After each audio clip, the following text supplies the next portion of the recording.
Le doy la bienvenida a nuestros invitados, el cantante y compositor Lázaro Horta. Muchísimas gracias por estar aquí. Gracias, Pedro, por invitarme. Gracias. Primera reacción.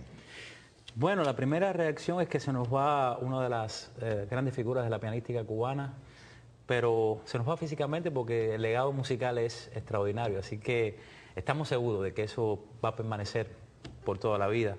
Y la primera impresión es hablar de Bebo como ese pianista increíble, ese pianista acompañante, porque no sé si sabes, Pedro, que hay muchos tipos de pianistas. Claro. Hay los pianistas que han estudiado académicamente el piano, como Bebo, que sí lo hizo, pero se dedicó la mayoría del tiempo a hacer música popular. Pero están los pianistas que han estudiado toda la vida en un conservatorio, pero que no podían hacer lo que hacía Bebo.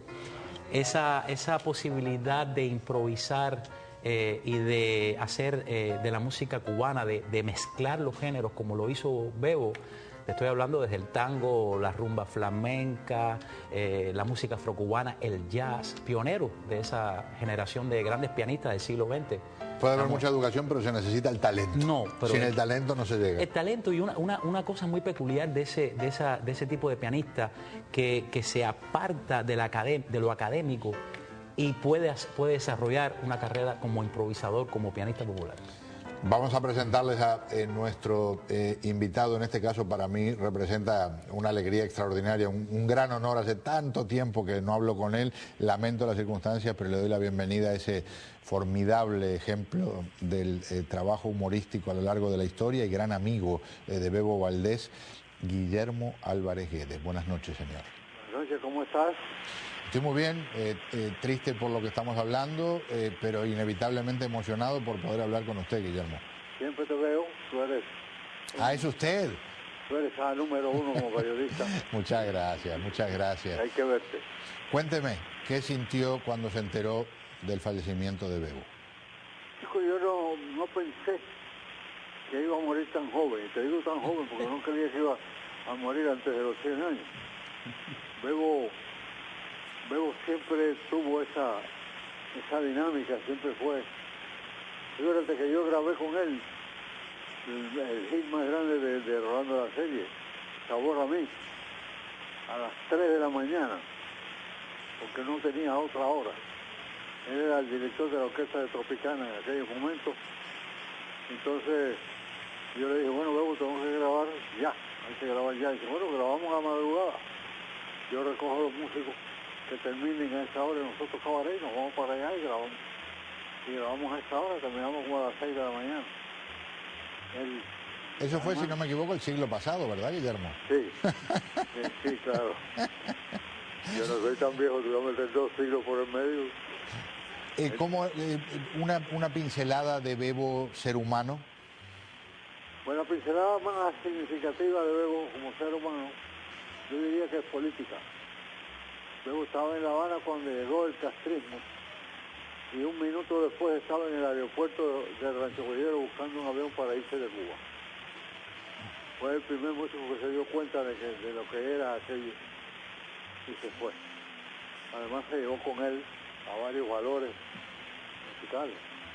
Llevó a intérpretes, cantantes, por ejemplo Cascarita, que era el número 1 como intérprete de la música popular cubana cantando.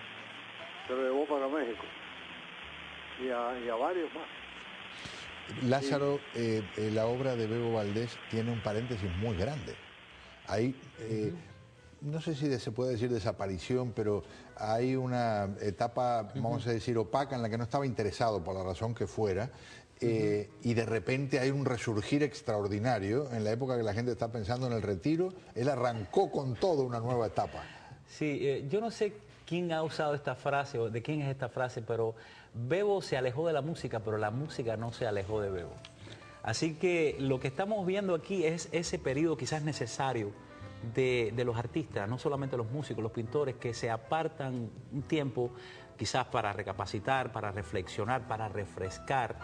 Y Bebo lo hizo, pero regresó triunfalmente, porque es que la música nunca lo abandonó. Todo el talento de Bebo fue para siempre, de tal manera que sabemos la historia de que, gracias a Dios, un Paquito de Rivera lo llamó reconociendo el pianista que siempre fue, a pesar de que tuvo un tiempo en que no estuvo presente en los escenarios, pero Paquito vamos a decir que lo rescató de ese ostracismo que él mismo se había creado, ¿no? Y felizmente tuvimos a un Bebo maduro, un Bebo ya que tenía esa pianística, esa pianística sencilla, porque fíjate lo que te voy a decir, Bebo era un magnífico improvisador. Cuando tú oyes la improvisación de Bebo, te das cuenta de que hay una simplicidad, que todo es muy fácil, no es ese virtuosismo loco, jazzístico, no, él tenía esa dulzura, ese concepto de la línea melódica para improvisar. Y creo que eso fue una cosa que fue el triunfo de Bebo, esa peculiaridad para hacer el tumbao. ¿Sabes lo que es el tumbao? El tumbao es como especie de un esquema en lo que es la parte rítmica del son, en que se mantiene el tumbao, que es un esquema. Y esos pianistas como Rubén González, como Fran Emilio, como Damaso Pérez Prado, esa gente que fueron los primeros que empezaron a experimentar la cubanía en la música. Estamos hablando de la pianística de principios de siglo. Y entonces eso es valor indiscutible. Esos fueron los pioneros, los que descubrieron eso. En unos instantes vamos a redondear el segmento escuchando a Bebo Valdés, incluso tocando hip hop. Pero primero le quiero preguntar a un fenómeno del humor como es Guillermo Álvarez Guedes. ¿Era una persona con sentido del humor, Bebo, o era un poco gruñón? No, tenía un gran sentido del humor. Siempre sonreía, nunca lo vi de mal humor. Y siempre con gran sentido del humor. Guillermo, un honor tenerlo con nosotros. Muchas gracias. Un saludo para Guillermo. Lázaro Horta le manda un abrazo. Un abrazo para Lázaro. Muchas gracias por acompañarnos, muchas gracias Lázaro por estar con nosotros. Gracias de verdad. Y nos vamos con un capítulo de algo diferente, recordando a Bebo Valdés lo que les mencionaba recién.